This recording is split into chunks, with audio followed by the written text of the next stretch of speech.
Hi there, I'm going to do a blind spot oracle card pull for Valentine's Day. The blind spot shows you what you are not seeing or what you're not aware of. So pick a card between 1, 2, or 3. The descriptions for these cards are quite long, so I'm just going to try and edit it and get to the point as quick as possible. So if you chose card number 1, your blind spot is shame. If you have drawn this sigil, you are not seeing or admitting to your shame. You need to attend to your shame. Shame is one of the most misunderstood aspects of social behavior.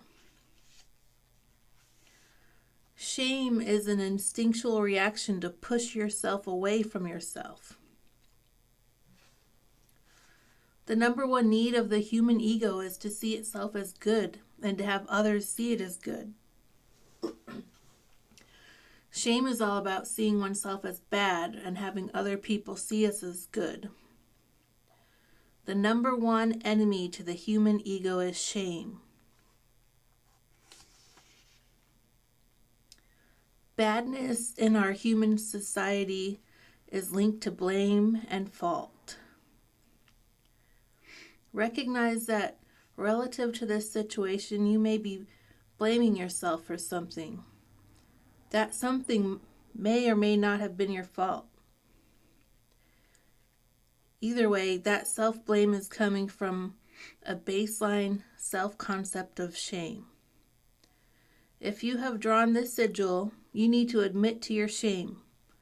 Own your shame. Ask yourself, why do I feel ashamed of? What do I feel ashamed of in this situation? What about this situation makes me feel like a bad person, or defective, or not good enough, or wrong? You need to directly and lovingly resolve whatever comes out of your questioning. Bring the parts of yourself that you are ashamed of closer to you and include them as part of you rather than push them away.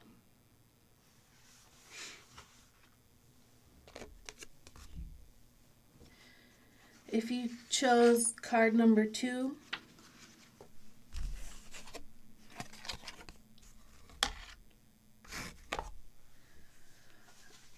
your sigil is called your motives.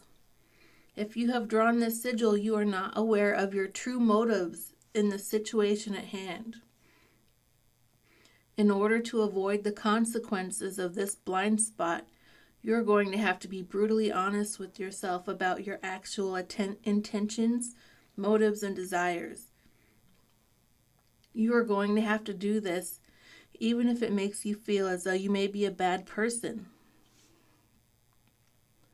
As people, life is torture for us to live if we have a poor self-concept. We have to see ourselves as good. But this means that for the sake of seeing ourselves a certain way and being seen a certain way, we are perfectly capable of even fooling ourselves about the truth of our actual motives, intentions, and desires.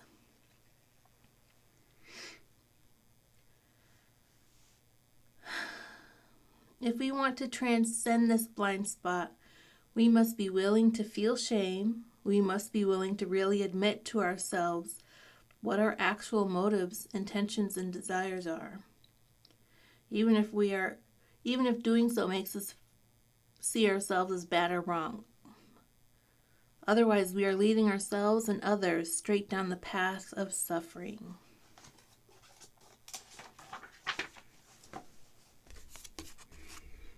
Card number 3,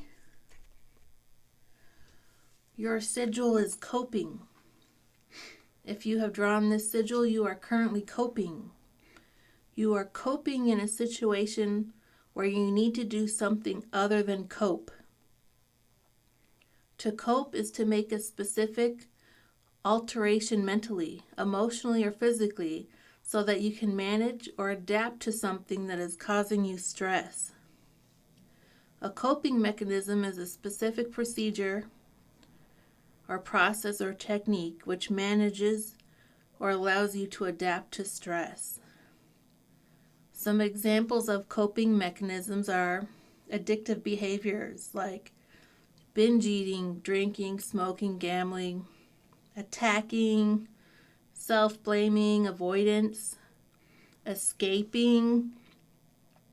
That could be literally or into books or video games, movies, TV, falling asleep, disconnection, distancing, projection, repression.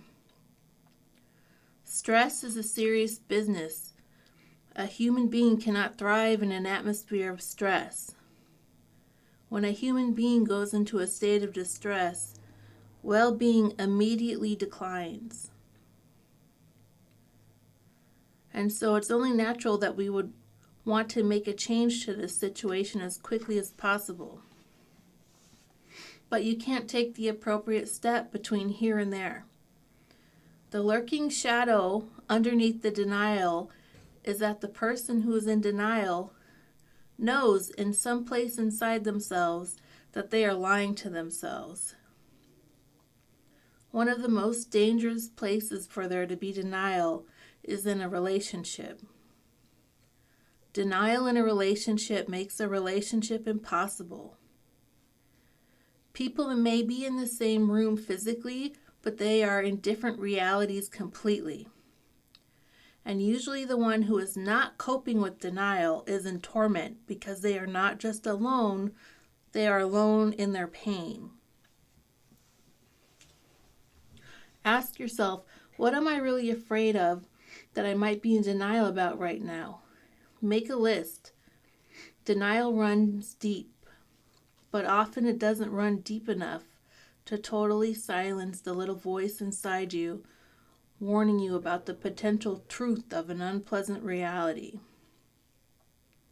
Then ask yourself with each item on your list, if the voice of denial were not so loud, what would the unpleasant voice underneath it be saying to me about this situation? See if you can really accept those unpleasant truths. Acceptance is the opposite of denial and avoidance. What does it mean to accept something?